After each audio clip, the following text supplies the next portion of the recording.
Hello, good morning mga kamamshi. Maayong adlaw sa tanan. Ngayon po ay araw ng Sabado. Late na po tayo nagising, alas 7 po ng umaga. Nang binuksan ko po yung bintana, kay ganda po ng araw. Ang ganda ng liwanag ng bungad po sa atin. Maraming salamat po Panginoon. At muli po nyo kaming ginising. Sa umagang pong ito, medyo not feeling well po tayo today. Kasi nga po, talaga naman po, pag ako po ay may narinig na hindi ka nais-nais na talaga, nagiging sensitibo po talaga yung kamamshi. Nag-open po tayo ng ikalawang bintana mga kamamshi, o diba, kay ganda pa rin ang tanawin dito sa kabilang kwarto. Ang ganda po talaga ng langit. Pero talaga hindi po kasing ganda ng mood ko today. So ayan mga kamamshi, prangkahan na lang po talaga. By the way mga kamamshi, please support nyo naman po ako at subscribe nyo po yung ating o yung aking bagong YT channel, YouTube channel po tayo mga kamamshi. Kaya dito po tayo madalas mag-upload ng ating mga upcoming vlogs. So ayan, mas nag-enjoy po ako dito. Alam niyo po ba kung bakit? Kasi nga po, napapanood ko rin po ito sa screen. O diba, hindi lang po ako nakakapanood dito sa ating cellphone, kundi napapanood ko pa rin po dito sa ating mga television. Nagkaroon na po ako ng dalawang YouTube channel mga kamamshi. Yun nga lang po, yung dati ko pong account ay nawala po. Hindi ko na po talaga ma-retrieve. So, ayan. Kaya sayang po yung naumpisahan ko nung una. Kaya so, ganun talaga ang buhay.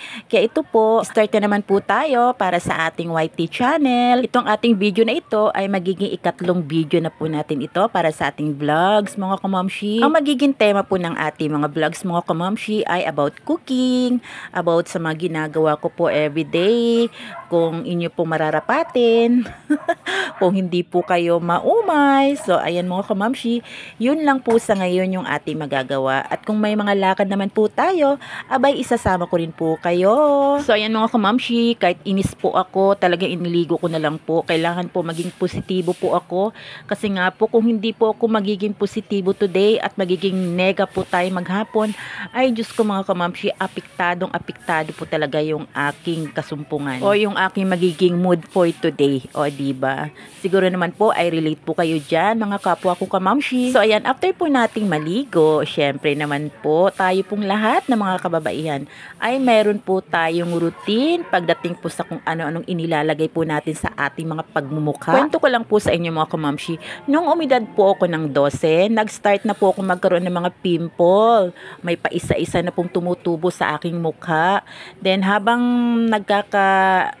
nagdadalaga na po ako hanggang sa tumuntong po ako ng 18. So ayan, lalo pong dumami yung aking mga pimples sa pagmumukha na ito. O diba, kaya hanggang ngayon po, kung inyo po makikita yung aking kamukhaan in person, ang dami ko po talaga mga porse-porse. Pag bata ka, lalo pat nagdadalaga ka, ay marami po tayong mga insecurities, mga kamamshi. Ako po noon, nung kasibulan pa po ng aking buhok noon, may kapaka may kapaka, ewan ko po talagang makapal po talaga yung aking buhok noon mga kamamshi. So ayan, maaga po tayong nabubulol. Naglalagay po ako ng bangs kasi nga po kadalasan po doon po talaga ako nagkakaroon ng pimples dito sa aking noo. Kaya para ma-hide ko po yung aking mga pimples noon, lalo na po noon na high school na po tayo, nagkakaroon na rin po talaga ako ng insecurities. Naglalagay po talaga ako ng bangs. One time nga po noon mga kamamshi, gawa ng marami na rin po talaga akong pimples noon, lalong-lalo na po at dito po sila namamahay sa aking noo. Abay, naisipan ko po talagang magupit ng bangs. After ko po magupit ng aking buhok para sa aking bangs, para ma-hide ko po yung aking sandamakmak na pimples dito sa aking noo, grabe po talaga yung iyak ko noon dahil napaiksi po yung aking pagupit sa aking bangs. Ay naku po, kung inyo lang po talagang So ito na nga po, katulad nga po ng sabi ko po sa inyo, talagang ma-pimples po talaga inyong kamamshi. Natanggal lang po yan paunti-unti nung nagkaanak na po ako. Doon sa aking panganay, medyo nag-lessen na po yung aking pimples hanggang sa nagkakaedad na po ko hanggang sa ngayon po. Pero syempre, pag sinabing may pimples ka noon at sandamakmak na may pimples ka noon, ibig sabihin, nagiiwan po yan ng bakas sa ating pagmumukha katulad ko po. Yan siguro naman po ay sa panaginip ko na lang po talaga maranasan yung pagkaroon ng kakinisan ng pagmumukha. O kaya kung may pera man po tayo, ibeke-belo ko kaya. O diba mga kamamshi? Ito na nga po sa ating pa after ligo routine O, diba? Ang ginagawa ko po mga kamamshi, simple lang naman po yung aking nilalagay sa aking pagmumukha para magkaroon naman po ng enlighten dito sa ating pagmumukha na ito. So, ayan, nauuso na rin po kasi yung rejuvenating ba yan na tinatawag, o, diba? Ilang years na po yan, pero para ngayon po, kung gumagamit man po ako, ay hindi po madalas. Talagang hindi po ako masyadong balidosa sa aking pagmumukha. After ko mag-toner, yan mga kamamshi, once a day ko lang po yung gamitin, or kaya kinabukasan pa po, every 2 days po yung aking pagtutoner. Then after po nyan, naglalagay po tayo ng sunblock. Syempre po, kailangan po natin yan, lalo na po at tayo po ay madalas magluto, or kaya tayo po ay lumalabas ng bahay. Ang paggamit po ng sunblock mga kamamshi ay hindi lang po yung lalabas po tayo ng bahay dahil may araw, ito rin po ay gagamitin din po natin kung nasa loob din po tayo ng tahanan. Bakit nga po ba need pa po natin gumamit ng sunblock kung nasa loob po tayo ng bahay? Kasi nga po mga kamamshi, katulad po nating mga nanay ay madalas po tayo nagluluto. Kaya naharap po tayo sa init, at hindi lang po sa loob po ng tahanan ay hindi naman po pwedeng manirahan po tayo na hindi po tayo nagbubukas ng ilaw. So ayan, kaya need po talaga nating mag sunblock kahit na nasa loob po tayo ng ating mga bahay-bahay. So yan mga kamamshi, after ko pasensya na po talaga kayo. After ko po talagang maglagay ng toner, then nag-sunblock po tayo, naglalagay po ako ng Vaseline. Naglalagay po ako ng Vaseline sa lips ko po kasi nga po nagkakaroon siya ng yung namamalat po siya, tsaka nagda-dry po talaga yung aking mga labi. After ko po maglagay ng Vaseline sa aking labi, naglalagay po ako ng bahagya ng konting lipstick para naman po matanggal po yung pamumutla ng ating labi. All around nagamit po yung lipstick ko sa aking pagmumukha. Then after po nyan, saka naman po ako naglalagay ng konting powder. Lipstick at pulbos, kontento na po ako dyan mga kamamshi. Yung kaartehan ko po yan sa aking pagmumuka ay bihira ko lang naman pong gawin yan pag ako po ay nasa loob ng bahay. Kasi nga po, most of the time, pag ako po ay nasa loob ng bahay, abay, giray-giray po yung aking kasuotan. So ayan mga kamamshi, kanina ko lang po ginawa yan kasi sobrang mainit po talaga yung ulo ko.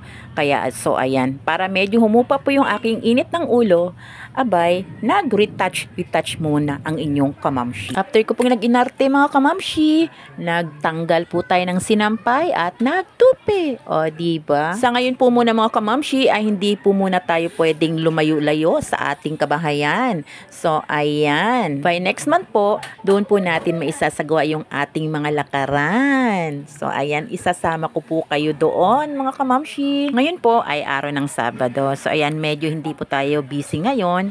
Wala po tayong ginagawang step by step para sa ating daily routine kasi nga po wala naman pong pasok si Ate Sian. So ayan, habang nag-iinarte po tayo dyan, si Ate Sian ay nasa TV po, nanonood po habang kumakain po siya ng kanyang breakfast. So ayan, yung aking anak ay pamasid-masid lang po sa kanyang inahan, o diba, ang inahan po niya na sobrang maarte. Sa ganitong ginagawa ko po mga kamamshi sa pa-vlog-vlog, may mga tao po talaga na hindi sumusuporta, may mga tao po talagang ayaw sa ginagawa ko.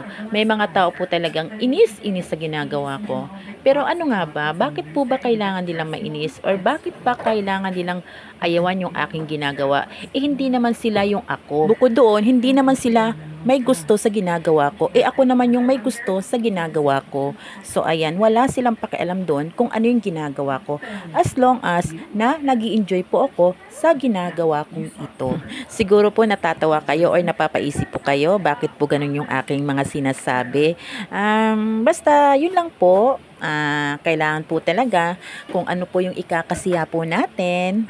O, di ba gawin natin habang kaya po nating gawin at kaya po nating isagawa. Alam niyo po ba mga kamamshi, ako po yung taong may regrets pa sa buhay. Bakit kamo? Kasi nga po, gustong-gusto ko po talagang makapagtapos ng pag-aaral. Nga lang po, maaga po tayo nakapag-asawa at nagkaroon po ako ng sunod-sunod na mga anak. Na magkaroon na po ako ng mga sunod-sunod na anak. So, ayan, parang biglang naglahaw po yung aking pangarap na makapagtapos po ng pag-aaral.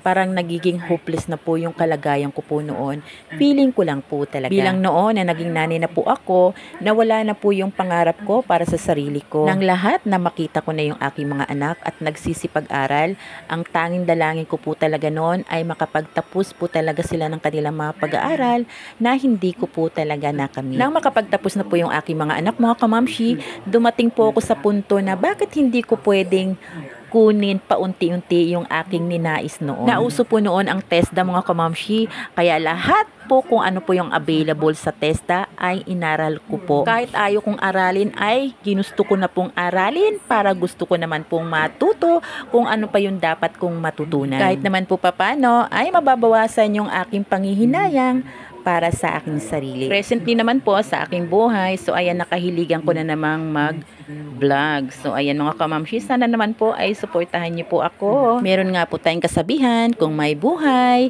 may pag-asa. So ayan, hindi po talaga ako nawawala ng pag-asa, mga kamamshi. Lagpas 50 na po tayo, mga kamamshi, kaya sa mga ganyang edad, huwag pa rin po tayo mawawala ng pag-asa.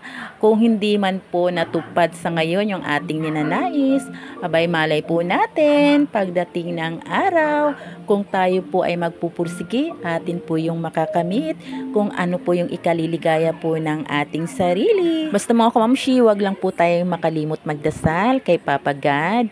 Syempre, kung ano po yung ikakaganda ng ating buhay, abay, ibibigay po niya yun sa atin. So ayan mga kamamshi, kung nyo pong nakikita, inilapit na po talaga natin yung ating pagmumuka sa sobrang liwanag.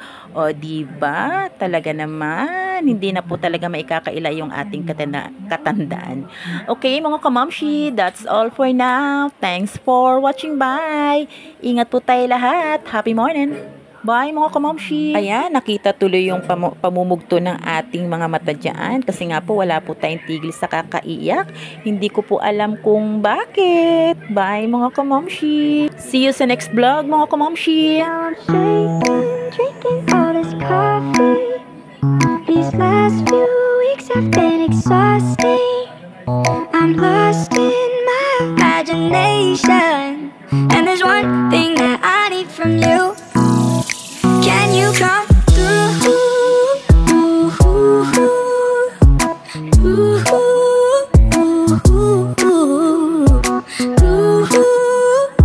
Yeah. And there's one thing that I need from you. Can you come through? I might lose my mind, waking when the sun's down, riding all these highs, waiting for the calm down.